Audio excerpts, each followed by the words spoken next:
Harris has come after you over what she is saying is flawed reporting, the new rules for how to teach history in Florida. And I'm reading directly from her Twitter account. In the state of Florida, they decided middle school students will be taught that enslaved people benefited from slavery. They insult us in an attempt to gaslight us, and we will not stand for it. That's the Vice President, Kamala Harris. When you saw this, when you hear this, what's your reaction? Well, obviously she's lying, but then you know that there is going to be corporate press that are going to run with that and try to create a narrative. Now, there's actually been some that have pushed back because it's so egregious. Interesting, you know, when we got rid of critical race theory a couple years ago, in the bill that we did, we said, you must teach accurate history. You must teach about racial discrimination. You must teach about all aspects of African American history because we believe in true history.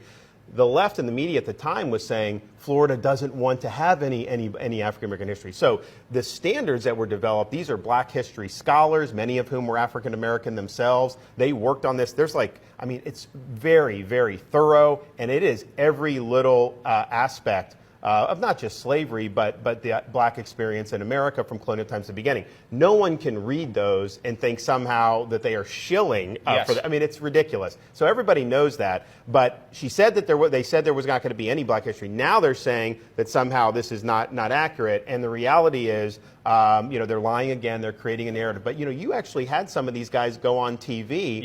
One of them's an African American scholar. And he's like, everything we did here is factual, it's truthful. We are not doing an agenda, we're just telling the truth. And I think the reason why Harris and Biden and the left and the media react is because what they see we're doing in Florida is we've kneecapped their ability to use American history to advance their modern day agenda. That is not the appropriate use of history. So they're doing that. Now they're saying, oh, well, there was a provision in there that say somehow this was good. No, that's not what it says. What it says was that there were slaves that developed skills, which they did, but that was in spite of slavery. That wasn't because of slavery. And then they used those skills post-bellum to be able to provide for themselves and their families. And so this scholar who's been on TV, he said, that's my history. Like I'm not going to let Kamala Harris erase my history. Like, that's true, and that's what happened. Do you think she is making a decision to intentionally lie?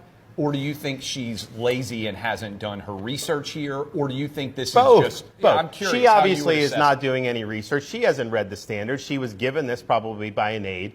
She probably knows that given the fact of how these standards came into being, these are serious people that developed them. They were vetted. You actually have teachers unions now, left-wing teachers unions attacking it. But the unions were involved in this, and they were complimenting it as it was going on. It was done in the open for many, many months, and no one said anything. And so then they figured, well, maybe we can demagogue and do it. So they know exactly what they're doing.